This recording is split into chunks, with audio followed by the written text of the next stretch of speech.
Hola a todos, en esta oportunidad vamos a hablar acerca de la teoría del mercado de trabajo neoclásico, donde se busca identificar las condiciones de equilibrio del mercado laboral en el que coinciden la demanda y la oferta de trabajo. Los supuestos son muy similares a los que hemos trabajado a lo largo de las teorías anteriores, principalmente la teoría del productor y del consumidor, donde se considera agentes representativos, lo que prima es la racionalidad, siempre que puedan maximizar el nivel de utilidad o de beneficio lo van a hacer, y donde se tiene implícito que nadie desea trabajar, es decir, se considera el trabajo como un mal y el ocio como un bien, es decir, es preferible no hacer nada antes que trabajar, ya que el ocio reporta utilidad y el trabajo desutilidad. Sin embargo, también es cierto que a partir del trabajo una persona puede arribar al consumo mediante la retribución que obtiene por dedicar horas a la actividad laboral. Entonces, el problema que debe resolver un trabajador es cuánto de su fuerza de trabajo está dispuesto a llevar al mercado para poder de esta manera acceder al consumo de bienes y a determinado grado de utilidad. Entonces, desde la perspectiva del trabajador, este será el problema a resolver. En primer lugar, es importante considerar que la oferta de trabajo representa a todos los trabajadores que están dispuestos a llevar al mercado su fuerza de trabajo. Entonces, la curva de oferta de trabajo neoclásica es el resultado de la maximización de la utilidad que realiza el trabajador en su elección entre ocio y consumo. Básicamente, y contemplando todos los conocimientos que hemos ido desarrollando a lo largo de las clases anteriores, un consumidor decidirá cuántas horas va a dedicar al ocio y cuándo al trabajo en función de contemplar los aportes que le reportan cada uno de ellos. Es decir, la utilidad marginal del ocio en relación a la utilidad marginal del consumo. Vale decir que para acceder a la utilidad marginal del ocio, el trabajador no necesita realizar nada, mientras que para lograr la utilidad marginal del consumo, necesariamente tiene que trabajar para de esta forma obtener una retribución que le permita comprar en el mercado aquellos bienes que le van a permitir acceder a una mayor utilidad. Entonces, su decisión estará regida principalmente por la comparación de las utilidades marginales del ocio y del consumo. Aquella que reporte un mayor grado de utilidad será la que defina la decisión de la persona en su carácter de trabajador. Para resumir de alguna manera los principales aspectos analíticos que se ven en esta teoría, tenemos que considerar que quienes ofrecen trabajo son los trabajadores y que la cantidad que están dispuestos a ofrecer dependerá entonces de su elección individual mediante la comparación de la utilidad marginal del consumo y del ocio. El trabajo es considerado un mal que las personas tratarán de evitar y que ese mal tiene relacionado de manera antagónica el ocio. ¿Sí? Entonces, el trabajo en ese sentido debe entenderse como la negación de la posibilidad de disfrutar del ocio. Además, el trabajo, como ya hemos adelantado, genera un ingreso que al consumidor le permite consumir. Finalmente, el consumidor tiene que elegir entre el ocio y el consumo de todos los demás bienes. La elección entre ocio y consumo es semejante a la elección entre dos bienes cualquiera, como por ejemplo cuando el consumidor tiene que elegir entre tomar café o té. Entonces, para representar en términos gráficos todo aquello que hemos abordado desde la teoría, podríamos construir una suerte de curva de indiferencia donde reflejemos cómo distribuye una persona sus horas dentro de una jornada diaria entre el consumo y el ocio, es decir, entre las horas de trabajo y las horas que destinará al ocio. La posibilidad que tiene una persona de dedicarle durante todo un día al ocio es de 24 horas. Y luego, desde allí, podemos definir cuánto destinará a trabajar y a partir de ello poder consumir y cuánto a no hacer nada. En contrapartida de esto, podríamos construir de manera matemática las bases fundamentales para una suerte de restricción presupuestaria de la oferta de trabajo. Es decir, contemplando a partir de las posibilidades de trabajar y de dedicar tiempo al ocio, qué retribución obtendrá una persona y con ello cuáles son las posibilidades de consumo de bienes vía la actividad laboral. Entonces, podríamos construir una ecuación donde buscáramos representar el equilibrio entre la posibilidad que tiene de consumir en función al precio de los bienes en el mercado y el ingreso que una persona puede obtener a partir de dedicar horas de su jornada al trabajo, donde W representa el salario y L la cantidad de horas que una persona dedica a trabajar, P representará el precio y C la cantidad de bienes que una persona puede consumir con los recursos que obtiene mediante el trabajo. Obsérvese entonces que la cantidad L como cantidad de trabajo representa la cantidad de horas que una persona puede trabajar, y esto se obtiene a partir de restarle al tiempo de duración de una jornada aquellas horas que dedica al ocio. Por eso esta L puede ser entendida como T menos O, considerando a T como tiempo y a O como ocio. Que si además planteamos que el tiempo de una jornada diaria tiene 24 horas, podemos transformar esta ecuación en L igual a 24 menos O. Entonces, si nosotros trasladamos este razonamiento nuevamente a la ecuación inicial, nos queda algo de estas características, donde W por 24 menos O será igual al precio por las cantidades consumidas. Básicamente tenemos una igualdad donde consideramos que una persona gasta todos sus ingresos, es decir, lo que se ve representado en el miembro izquierdo, en consumir bienes. Básicamente acá no hay posibilidades para el ahorro, ya que todo lo que obtiene mediante el trabajo que se ve reflejado en el miembro izquierdo, luego se gasta en el consumo de bienes, es decir, en lo que se ve representado en el miembro de la derecha, el precio por las cantidades consumidas. Es importante identificar que se trata de una ecuación lineal, ya que no tenemos ninguna expresión elevada al cuadrado, y además tenemos que identificar cuáles son las variables dependientes y cuál la variable independiente. En este caso, vamos a plantear que la cantidad de bienes que de definitiva una persona consume estará definida por las cantidades de horas que ésta destina al ocio. Es decir, cuando hablamos de la cantidad de bienes que una persona consume, estamos diciendo de manera indirecta que estamos contemplando cuántas horas una persona dedica a trabajar. Y la cantidad de horas que una persona dedica a trabajar estará definida o condicionada por la cantidad de horas de una jornada que dedique o destine al ocio. Entonces, la C de consumo representa la variable dependiente y la O de ocio representará la variable independiente, donde la relación de precios de la fuerza de trabajo y de los bienes, es decir, W sobre P, que también la podemos entender como salario real, representará la pendiente de esta ecuación y luego el resto será la ordenada al origen. Podríamos considerar que el equilibrio se logra a partir de conciliar la restricción presupuestaria del consumidor con la curva de indiferencia planteada en los términos anteriormente descritos.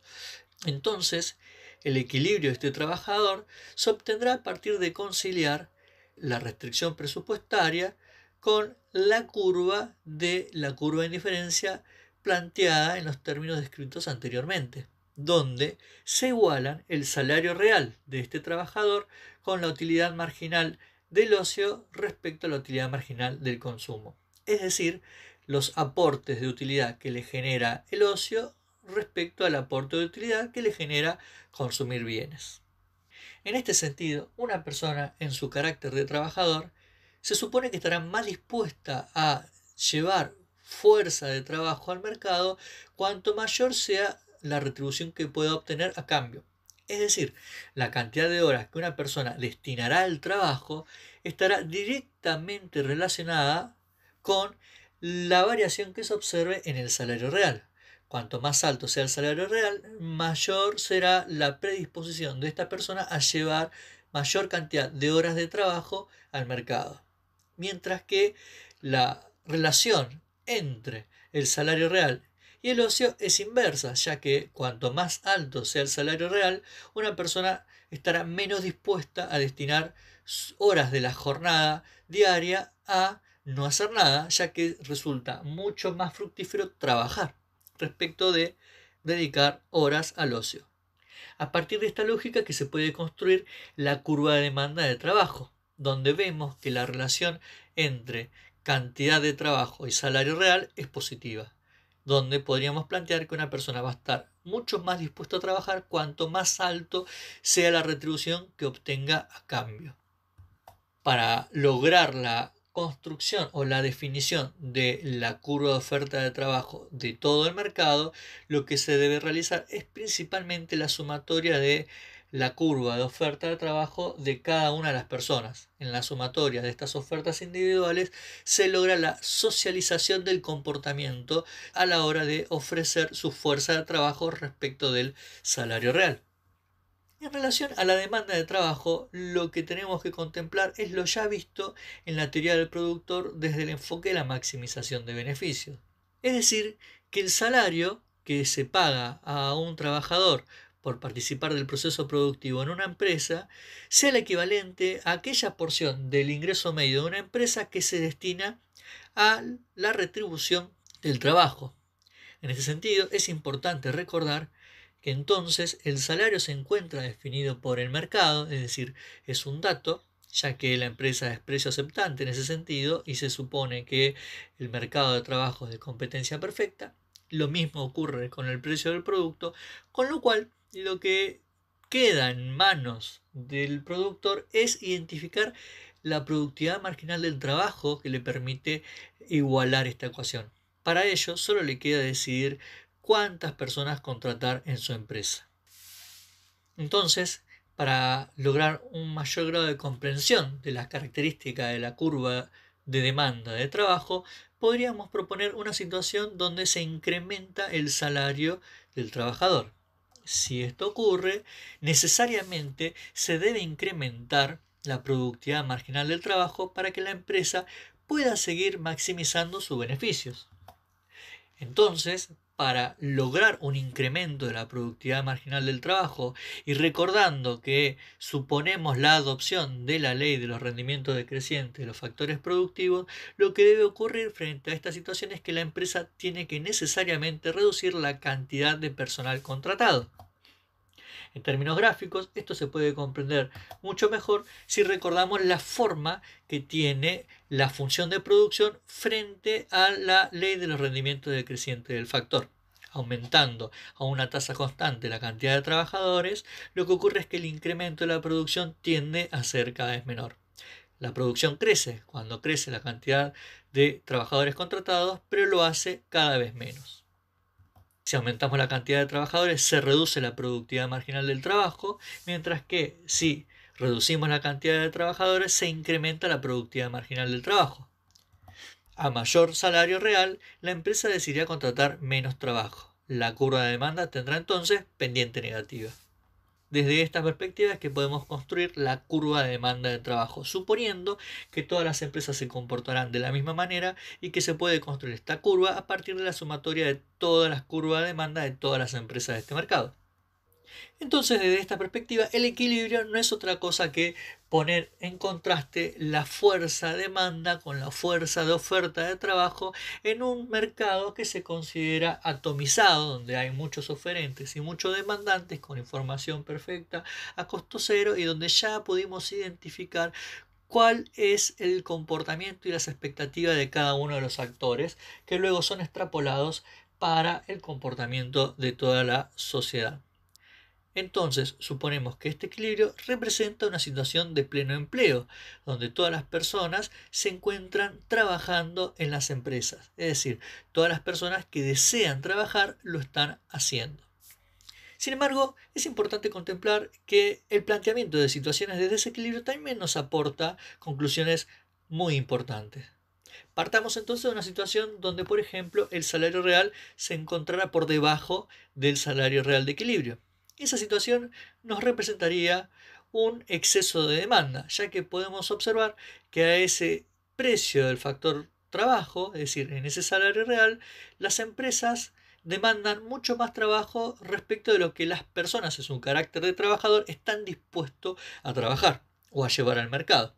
Frente a ese salario real, a las personas les representa mucho más fructífero en términos económicos no trabajar y destinar mayor cantidad de horas de la jornada al ocio que al trabajo, ya que el ocio les reportará una utilidad marginal superior al del consumo, ya que con este salario podrán comprar menor cantidad de bienes en relación a lo que le permitiría un salario como el que se ve reflejado ahí en la situación de equilibrio. Entonces, la solución para poder estimular el ingreso de una mayor fuerza de trabajo en este sector será necesario incrementar el salario real.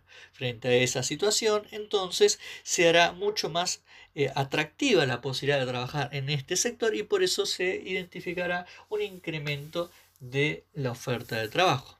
Contrariamente, podríamos pensar una situación donde el salario real se encuentra por encima de la situación de equilibrio. Si este fuera el caso, lo que tendríamos es que a ese salario hay muchas más personas dispuestas a trabajar respecto de empresas que están dispuestas a contratar. Esto representa una situación de desempleo, ya que hay más personas dispuestas a trabajar que empresas dispuestas a contratar.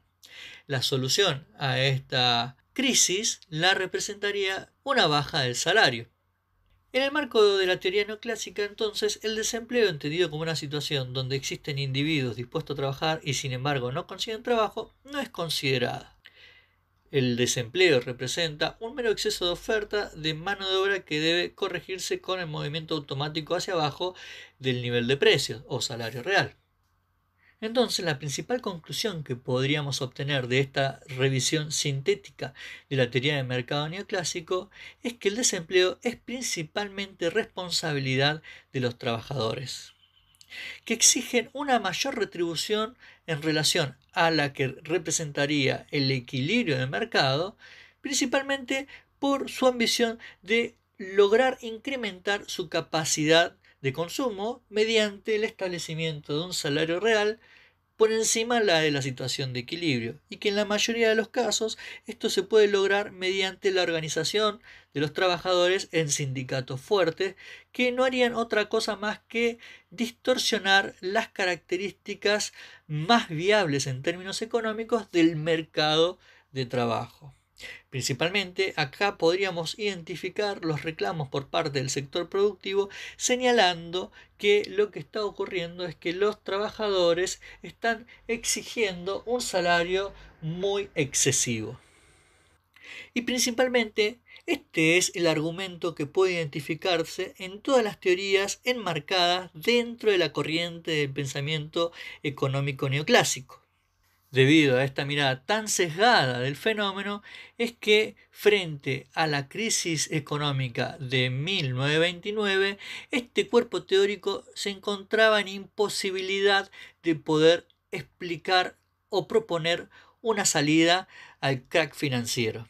Fue a partir de las políticas de estado de bienestar keynesiano que el sistema capitalista logró ingresar nuevamente en una etapa de crecimiento y desarrollo económico.